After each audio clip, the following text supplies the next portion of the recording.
Sveiciens visiem! Un šodien Latvian Games studijā kopā ar jums Morfijs. And summer is coming, summer is coming. Bet nu labi, kā izveidot savu mājaslapu trešā daļa, ko mēs šodien darīsim, pelnu putru vārīsim. Bet, ja nopietni, es šodien jums stāstīšu, kā ievietot attēlus un iespējams vēl mazliet mazākas lietas. Es neatceros, es jums mācīju, kā... Nu labi, bet es jums mācīju, kā nomainīt šito tā kā viņš saucās tā.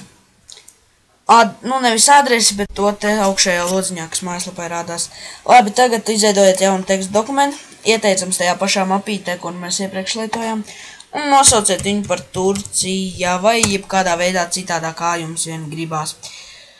Tagad veriet viņu vaļā, un te mēs apmēram arī rakstīsim to kodu. Labi. Tālūk.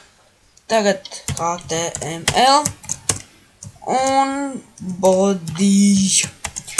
Tagad galvenais zinu, ko atceraties. Kad vērat ciet HTML, jābūt pirmajam, ja viņš augšā ir uzrakstīts pirmais, un body ir arī jābūt pirmajam.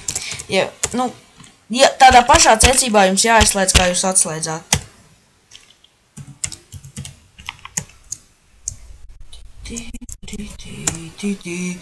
Labi, tagad veriet vaļā 3 stūrainās iekavas. IMG, SRC. Lai gan tas vispār notiks arī. Nē. Bet, nu labi, katrā ziņā jāizreciet. Labi, tagad IMG, SRC, kas ir IMG, es domāju, ka nebūs jāskaidro, bet labi paskaidrošu. Vienmēr sakot, IMG ir saīsinājums no vārda image, kas angļu valodā apzīmē attēlu jeb bildi. Un šajā brīdī jums neuzskārās skaņa tikko, bet labi. Tagad uztaisiet 2 pēdiņas. Augšā, protams, ne jau apakšā. Un atveriet vaļā ar jebkuru pārlūku programmu, kāda jums viena ir. Atveriet vaļā tā kā to savu bildi.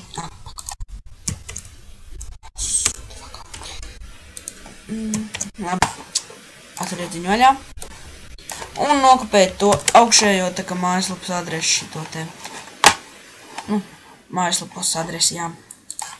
Un iekopējiet viņu starp tām abām pēdiņām. Nu, tā. Tagad saglabājiet.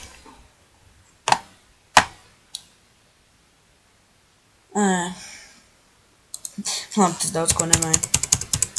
Nē, es te iepriekš vienkārši trenējos. Tā.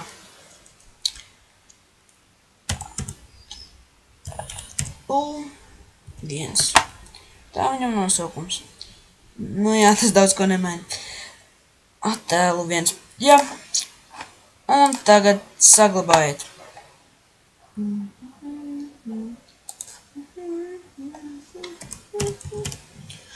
Neaizmirsiet HTML.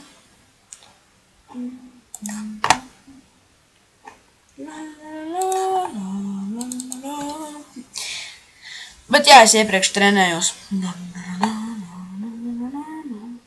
Tātad nepareizi nokopēt saiti, tāpēc, ka es pats rakstīju uz savu galvu. Tā. Pagaid. Ja jums parādās šāds te, tas nozīmē, ka visticamāk neprecīzums ir saitē, vai arī attēls ir pārveidots kaut kur citur. Vai arī tāda attēla vienkārši nepastāv, kā izskatās manā gadījumā, jo esmu uzrakstījis nepareizu nosaukumu. Ir viss šīs mazās kļūdas, kas gandē visu ko bildi. Labi.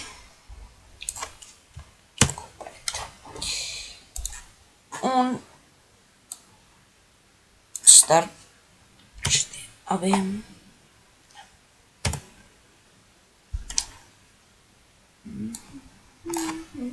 Kopēt.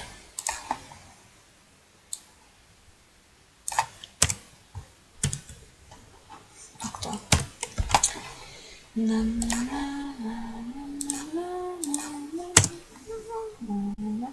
Un lūk, jūs redzat, kur ir mūsu attēls.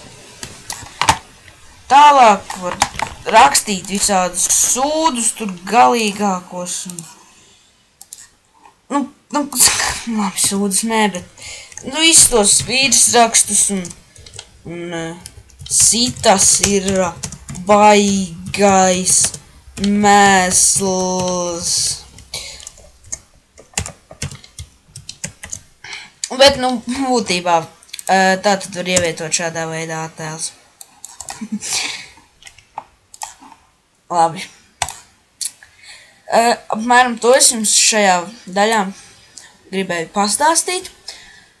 Bet tagad es izlēmu, ka mēs varētu pamēģināt arī uztaisīt krāsu savādāk. Iespējams, es neko nesolu. Varam vaļā. Priekšā arī vajadzēs body tagus. Tā, body. To iepriekšējā reizē, kad es izmēģināju, man nesanāca. Ko es darītu? Nepareizi. Pēdiņš. Kaut kā te var krāsu rakstīt. Es toreiz izmēģināju, laikam strādāju arī krāsu kodi. Respektīvi krāsu tabulas iemetīšu. Respektīvi saiti, tur būs parādīt visi tie kodi. Nu, kādām krāsai, kāds katrai krāsai tak apzīmēm. Tur zina FFF0, laikam tas bija baltai vai dzeltenai krāsai. Un vispārējais iemetīšu vienkārši tabulu, katrai krāsai atsevišķi ir izvēlēties. Un tas, manuprāt, nozīmē, ka tu vari savai mājaslapai vairāk krāsas pielikt. Bija vēl cits, tā kā, iespējas, bet par to es stāstīšu mazliet savādākā veidā ar citu programmu. Tā.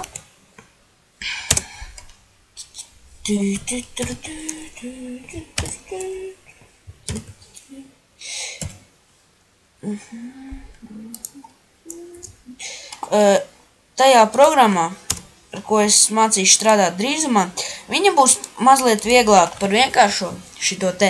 Tur varēs izvēlēties gan vienkāršajā režīmā, tā kā normāla režīmā strādāt, kur tu vienkārši uzreiz var salikt visas bildītes, visu sarakstīt un uzreiz tā bez liekas čakarēšanās.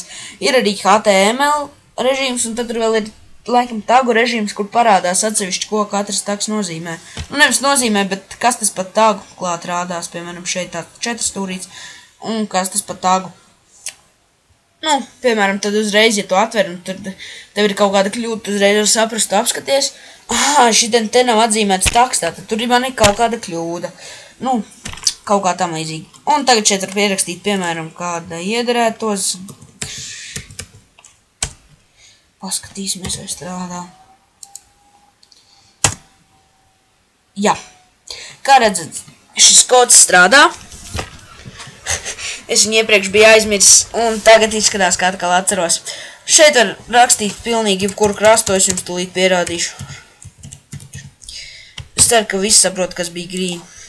Nā, tur vajadzētu būt galīgi atpalikušam. Vispār šitā oranžā krāsa ļoti labi izskatās. Iepriekš eksperimentēju ar visām krāsām, un es sapratu, ka šitā, manuprāt, vislabāk izskatās no visām krāsām.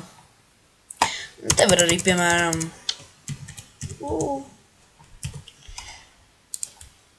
un tā jūs varat pielāgot īstāko krāsu, kādu jums ir. Es domāju, ka pašlaik mēs atstāsim zaļo krāsu, un kodi, kā jau vienmēr, būs komentāros, jo es viņus nevaru atstāt aprakstā. Žēl. Un tagad turpmāk gaidat vairāk jaunums no Latvian Games. Šodien pat arī tiks publicēts jaunais blogs. Labi. Tad uz redzēšanos, tas bija tas, ko jums šodien centos parādīt, un es ceru, ka man tas izdevās. Tāpēc tagad uz redzēšanos.